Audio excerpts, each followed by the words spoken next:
Hi, I'm Angela Fehr. Today we're going to be taking a high contrast image, just basically black and white, and turning it into a colorful portrait.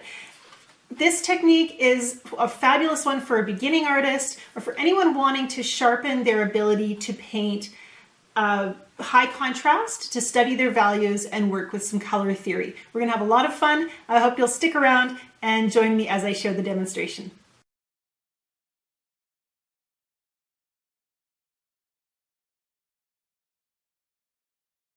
For this painting project, you're going to need some high contrast printable photos. So I've actually taken two photos here, and what I did before I ever printed them out was I applied a filter to them that would give them this high key, high contrast look. So we have very strong black, very strong white, and very little gray in between.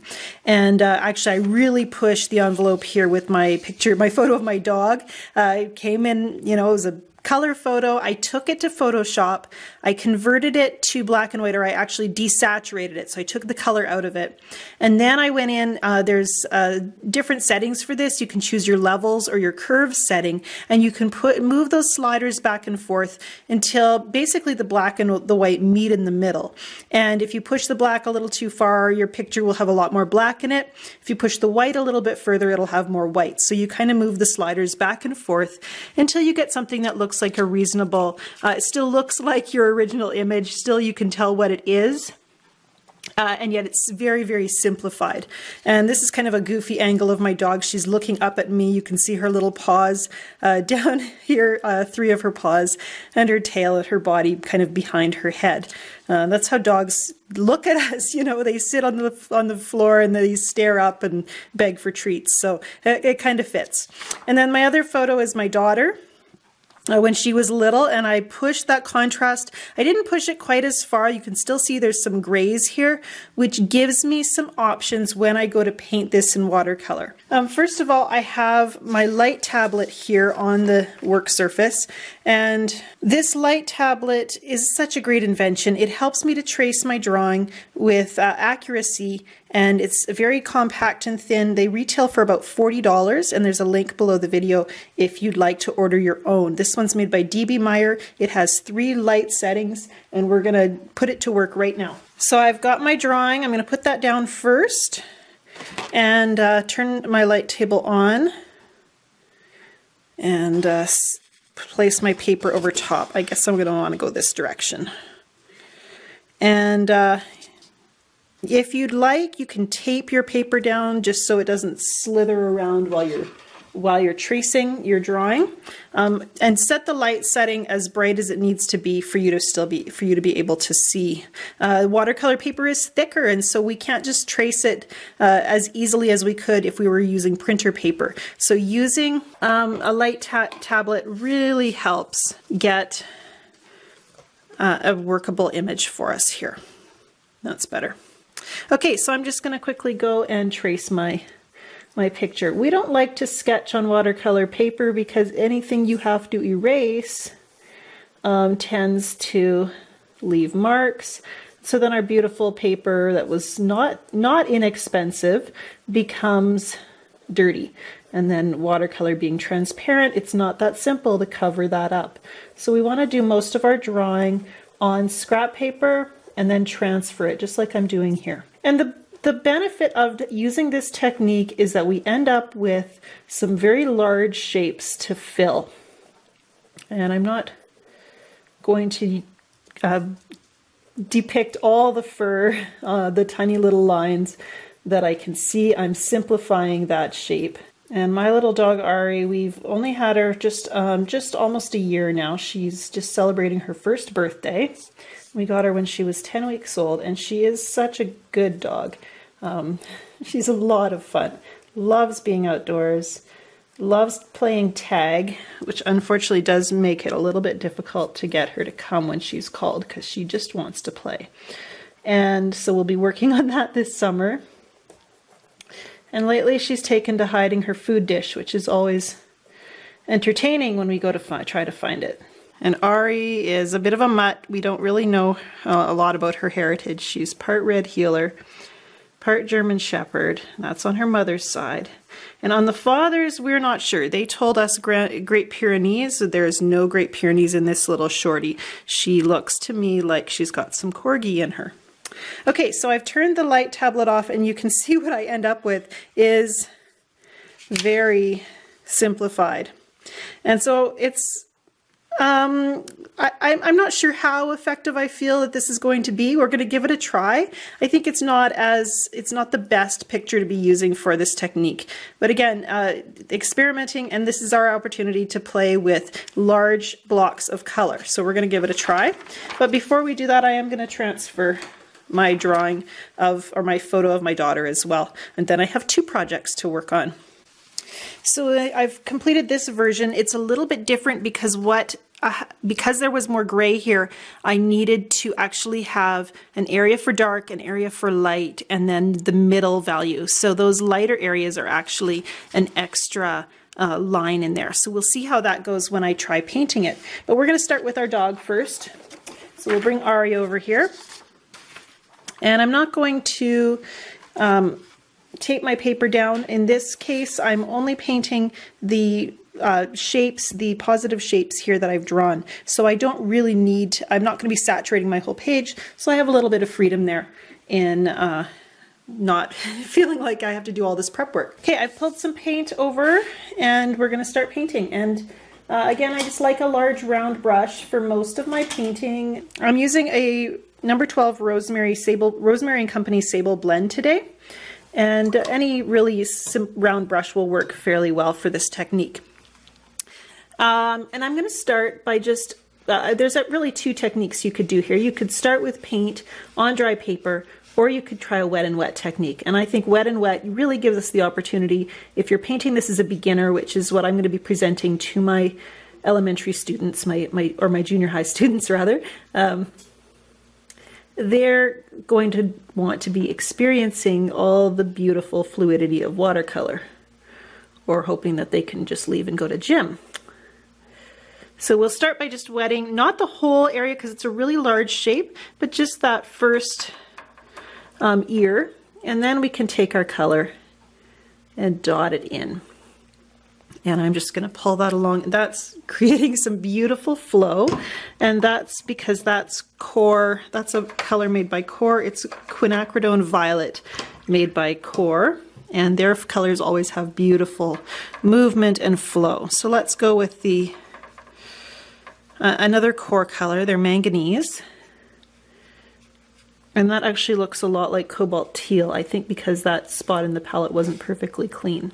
So I get a little bit of a surprise there.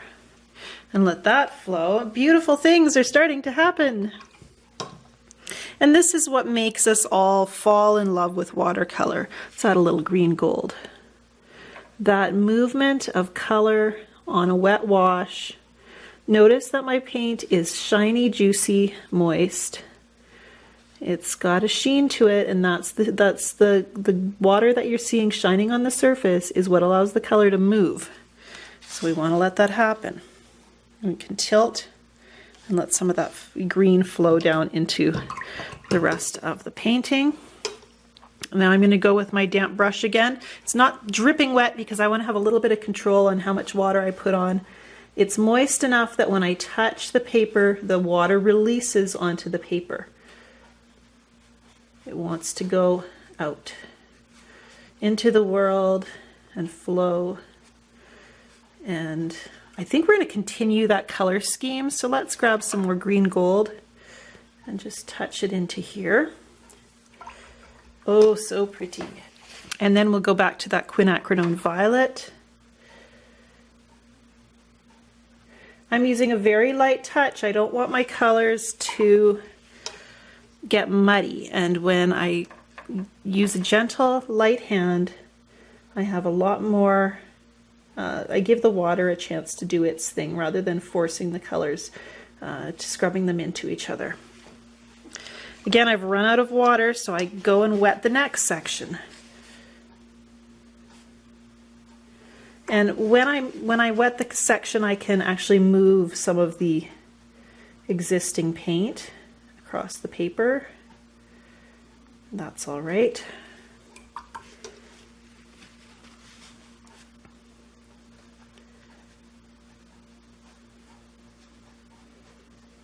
You can see how some of the color just starts to create its own color. It's a neutral, and that's pretty. It's all right. More of that magenta.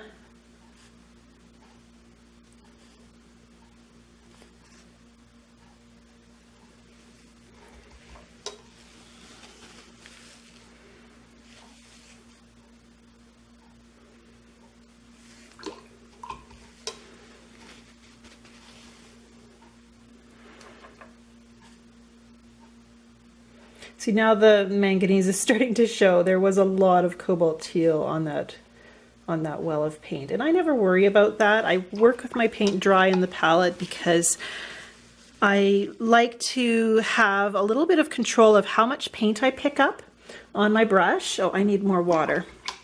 Starting to run out of wet paper here.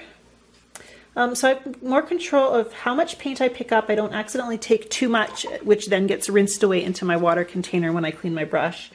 I also, when I do get the color contaminated with another color over top, it's just on the surface. So I can wipe that color away with my brush or with some water and a damp paper towel. It's not the end of the world if my color gets a little dirty. And in fact, this yellow over here was quite grubby up until last night when I tidied it up a little bit.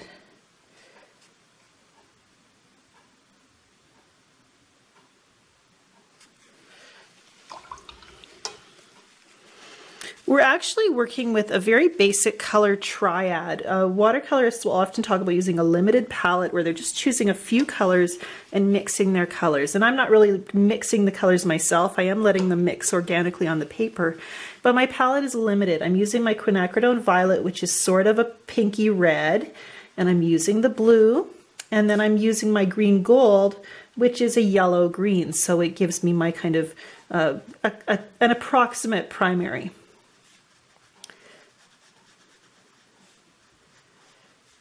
And so they look really nice together. They also make some interesting murky neutrals. I've got a little bit of a dark neutral there. And then I also have this really lovely periwinkle blue where the blue and the violet mix. And the blue and the green make some really beautiful kind of teal colors as well.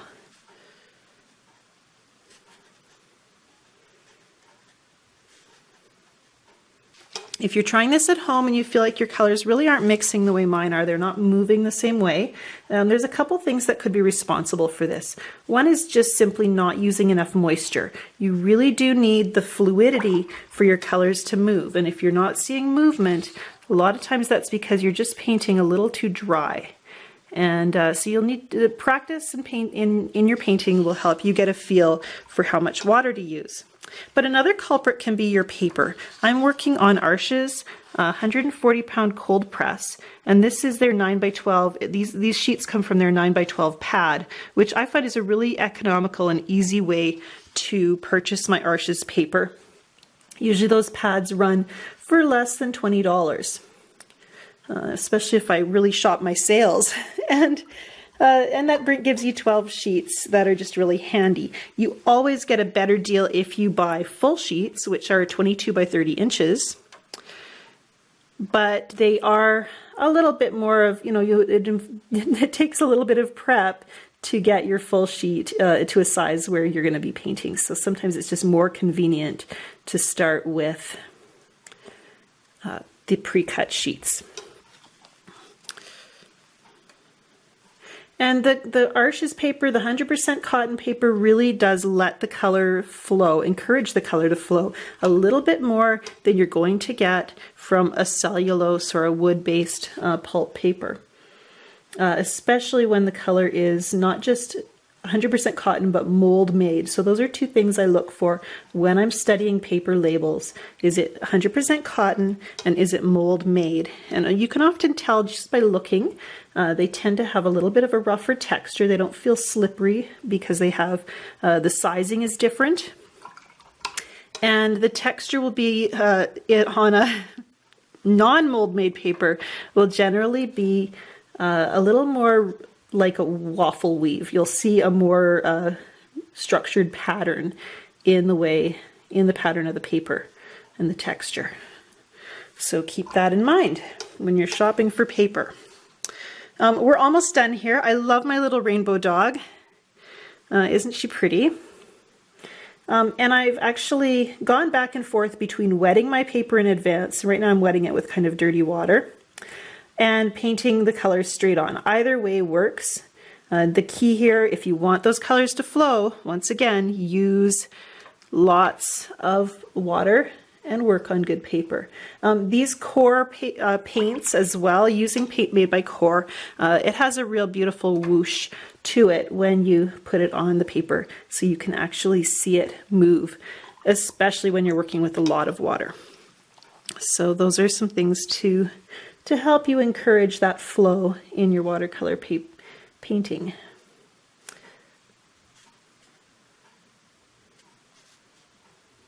I'm not really sure what to do with these little spots. Should I put multiple colors in there or leave them a single color?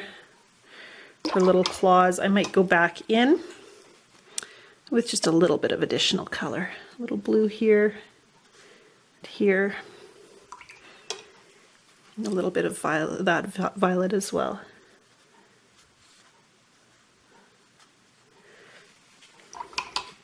Over here where I did the tail area, the color's a little bit darker than the rest of the painting. So I'm actually going to use a thirsty brush just to slurp up some of that excess color. And that'll get me back to a lighter value that will match the rest of the painting. I like that a little bit better. By removing water from my brush, it kind of takes on the characteristics of a sponge, and it'll suck up excess color if you put too much on. And I'd almost rather put too much paint on my paper than too little, because I know how quick and simple it is to slurp color up, but it's a lot harder to re-wet an area that has dried too quickly. Okay, so there's my little dog. I'm going to try the same technique on my on my daughter's photo, and we'll see how that goes. So this was my daughter Samantha a few years ago, and I'm just going to quickly do the same thing I did on my previous painting, only this time I'm going to work with just two colors. I'm going to start with my manganese blue, and I think I'm going to try painting all the lighter value areas with the manganese blue.